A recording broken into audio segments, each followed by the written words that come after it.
Você já tentou de tudo e o seu bebê ainda continua despertando no decorrer da noite? Então eu gravei um vídeo para você que é uma continuação de uma série de vídeos que eu venho gravando a respeito de insônia por associação e padrões e condutas que os pais têm que muitas vezes favorecem o despertar ou não ajudam a eliminar, tá? Então, neste vídeo nós vamos falar de insônia por ingestão de alimentos no decorrer da noite. Assista o vídeo até o final, porque no finalzinho eu dou umas dicas bem valiosas para vocês.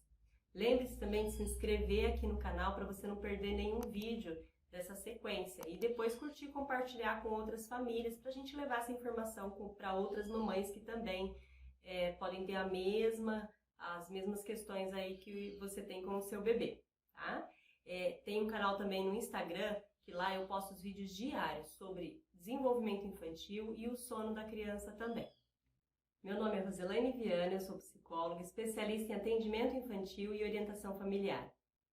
É importante reforçar que o bebê não nasce sabendo dormir sozinho, isso nós precisamos ensiná-lo. E para que a criança consiga aprender, é muito importante que os pais tenham paciência, tenham clareza nas informações, passem uma informação clara para o bebê e a paciência e muita calma nessa hora, porque o bebê vai precisar de várias repetições para que consiga compreender o que é esperado dele. A insônia por ingestão de líquidos à noite é algo muito comum entre as crianças. Acima dos 6 meses, geralmente a criança já tem condição de dormir à noite, um bom período no decorrer da noite, sem ser amamentadas. Mas quando a gente faz a ingestão de líquido, oferece o líquido para a criança, seja leite, seja água, eu condiciono a criança. Eu condiciono os despertares da criança e também condiciono a fome, né? Porque muitas vezes vai provocar fome mesmo porque a criança se acostuma a ser amamentada no decorrer da noite.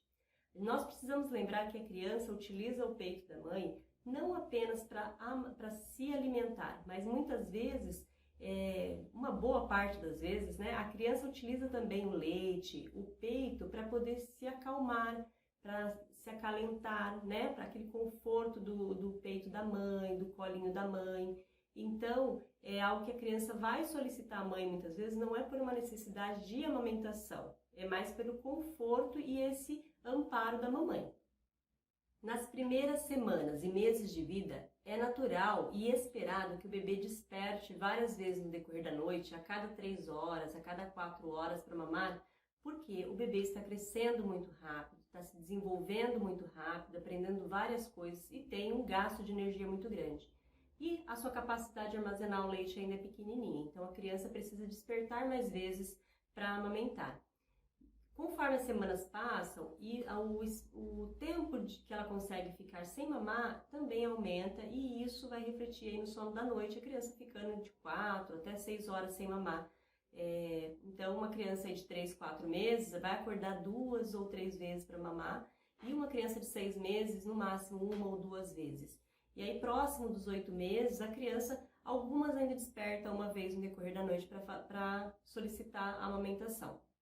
Geralmente os pediatras recomendam o desmame após os 6 meses, que é quando a criança já teve a introdução dos sólidos e aí mais um tempinho, um mês para frente aí para adaptação desses sólidos, né, que a criança tenha passado por um período de adaptação e aí depois a gente inicia o desmame. Mas o que é importante você saber? Não pode esquecer é que a gente precisa conversar com o pediatra antes de iniciar o desmame. Porque se eu inicio o desmame só pela faixa etária da criança, a criança está com 8 meses, eu vou iniciar o desmame. Não, não é assim que funciona. O bebê precisa estar em condições para iniciar o desmame e o pediatra pode te orientar em relação a isso. Por exemplo, sabendo o peso e a altura do bebê, como está o desenvolvimento dele, então ele vai te orientar da forma mais adequada, né? Se é possível ou não fazer o desmame do seu bebê aí após os 6 meses. Outro fator extremamente importante é como a mamãe está em relação ao desmame. O desmame não deve ser feito só porque o bebê está com 8 meses, então tem que fazer o desmame. Não, a mamãe precisa se sentir bem em relação a isso, bem em relação a essa ideia, sentir que é o momento de fazer esse desmame. Por que eu estou fazendo esse desmame? A mamãe deve se perguntar em relação a isso também e depois conversar com o pediatra. Um ponto também muito importante é não iniciar o desmame do bebê em momentos de transição, em momentos de mudança, em momentos de quebra de rotina, porque vai atrapalhar, né, nesse desmame. O bebê, se o bebê estiver doentinho, por exemplo, gripado, com algum tipo de alergia, nascendo algum dentinho, não é momento para desmame, porque o bebê vai requisitar os pais mais vezes, vai precisar ser consolado e aí vira uma confusão, porque a mamãe não vai saber se é fome, então vai ficar preocupada. Então deixar para desmamar o bebê, tirar o leitinho da noite em momentos em que essas mudanças não estejam acontecendo.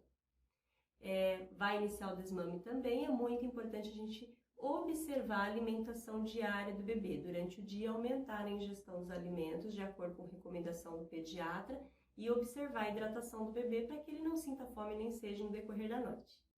Para iniciar o desmame, é muito importante e favorece quando você tem uma rede de apoio. Então, pedir ajuda para o papai, para a vovó, para uma titia, alguém que seja próximo do bebê, que possa acolhê-lo no decorrer da noite nos despertares, para que vá lá e faça o bebê dormir novamente. Pois se você, que sempre amamenta o bebê e vai lá acudi-lo no decorrer da noite, entrar para mamar e não dar de mamar para o bebê, fica confuso para a criança, fica difícil para ela conseguir entender por que a mamãe que sempre me dá o mamar agora está recusando, né? E a criança se torna mais insistente, chora mais, acaba demorando muito mais o desmame quando é a mãe que faz esse desmame. Não é impossível, né? É possível, mas demora muito mais, tem muito mais choro. Então, quando o papai entra para fazer esse papel de ir lá acolher o bebê no decorrer da noite, fazer toda essa transição, é muito mais rápido, mais tranquilo para o bebê e para a mamãe também, né? Porque a mamãe tá lá com leite e ver o bebê chorando é muito mais difícil para a mãe conseguir se segurar nesse momento. Uma outra estratégia que a gente utiliza nas consultorias de sono é introduzir a mamada dos sonhos às 23 horas. Então, com o bebê ainda dormindo, pega o bebê e amamenta o bebê sem despertá-lo, só para ter a certeza de que ele não vai ter fome e também não despertar tão cedo no outro dia, né? Então, a gente oferece essa mamada dos sonhos porque o bebê consegue dormir até o outro dia, até as 6, 7 horas da manhã. Uma outra coisa, eu estou olhando aqui porque tem uns pontinhos eu não quero perder para falar para vocês. O desmame não deve ser feito de forma gradual. Por quê? Tem muitas famílias, né, que me falam, eu vou tirar algumas mamadas do bebê, mas isso é muito complicado. Porque assim, se o bebê, no decorrer da noite, ele mama a mamadeira, você consegue reduzindo os ml daquelas mamadas e aí depois fazer a retirada total. Ok. Agora, quando você amamenta no peito, você não tem como reduzir os ml. Então, se você oferece uma mamada, por exemplo, ele acorda 11 horas, você oferece a mamada. E depois ele acorda 2 horas, você não oferece. Aí ele acorda 3 horas, aí você oferece. Então, como que o bebê vai entender que ele está mamando à noite ou não? Então, nós precisamos passar uma informação clara para que a criança compreenda. Então, se você amamenta no peito e vai fazer a retirada do desmame noturno, precisa tirar de uma vez. E aí pode fazer essa opção da mamada às 11 horas, porque aí você vai ter certeza que o bebê não precisará, não sentirá fome no decorrer da noite. Iniciou o desmame do bebê, não faça mais a amamentação do bebê no quarto escuro. E quem iniciou lá, quem está te dando esse apoio para consolar o bebê à noite, ajudar o bebê a voltar a dormir, é a mesma pessoa que vai fazer o despertar desse bebê. Por quê? No decorrer da noite o papai vai lá, coloca o bebê para dormir novamente, ele vai requisitar a mãe, vai ter sim uma recusa do papai aí nos primeiros dias, né? Solicitando a mãe, mas o papai vai lá, insiste e coloca o bebê para dormir. Tom de voz baixo, calmo, né, tranquilo, com bastante paciência e repetição aí na conduta com a criança. No período da manhã, quem vai fazer o bom dia com a criança precisa ser a mesma pessoa que fez ele dormir no decorrer da noite, que acolheu o bebê no decorrer da noite. Aí por que isso? Porque essa pessoa que vai fazer o bom dia vai ser totalmente diferente o comportamento dela, as atitudes dela nesse bom dia. Então o papai vai lá no decorrer da noite mais calminho, mais tranquilo ali para fazer o bebê dormir falando em voz baixa. De manhã, quando vai fazer o bom dia, Bom dia, meu amor, abre a janela, tira o bebê do berço e leva para amamentar em outro ambiente para a mamãe dar de mamar para o bebê. Por que isso? Porque a criança começa a perceber que quando o papai chega no quarto mais sério, com um tom de voz mais baixo, não vai sair do quarto.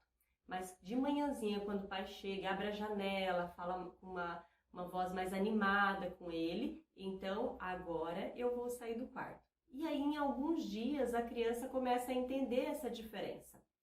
Outra recomendação é, se o papai está fazendo a criança dormir no decorrer da noite, não intercalar os cuidadores. Então, se é o papai, ele faz ajuda o bebê em todos os despertares, tá? Nas primeiras semanas, o ideal é que a gente não troque de cuidador, de pessoa que vai acolher o bebê no decorrer da noite, porque senão fica confuso para o bebê. Lembra que a gente precisa dar clareza nas informações.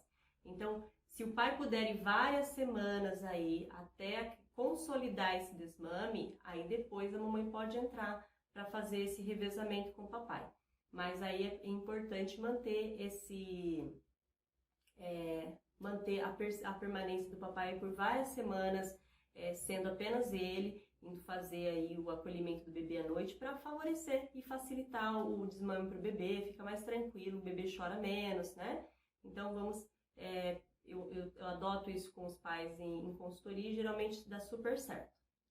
Geralmente eu preciso de 3 a 5 dias para que a criança se adapte à nova rotina e aí desperte menos no decorrer da noite também. E chore menos aí na intervenção com o cuidador que está indo fazer o acolhimento da criança. Mas a consolidação mesmo do desmame vai precisar de algumas semanas. Então é muito importante nesse período a gente ter muita consistência naquilo que está fazendo com o bebê para dar uma informação bem clara. Outra coisa que a gente precisa se esforçar ao máximo é de não alimentar, não amamentar o bebê esporadicamente. Então naquele dia que ele tá mais manhozinho, tá mais chorosinho, eu vou lá e dou um mamar para consolar. E isso daí é um tiro no pé, porque a criança começa a despertar novamente, tá? E aí eu tô dando uma informação que não é clara para a criança. Ora você dá mamar para ela e ora não. Então a tendência é a criança chorar muito mais da próxima vez que despertar. Retirou a mamada da noite, não tem mais uma amamentação no decorrer da noite. Se a criança está despertando com fome, então eu preciso aumentar a ingestão de alimentos no decorrer do dia. Espero que essa dica tenha ajudado vocês. Compartilhe aqui com a gente a sua experiência, compartilhe com outras mães também a sua experiência, mande perguntas que eu vou respondendo. Um forte abraço!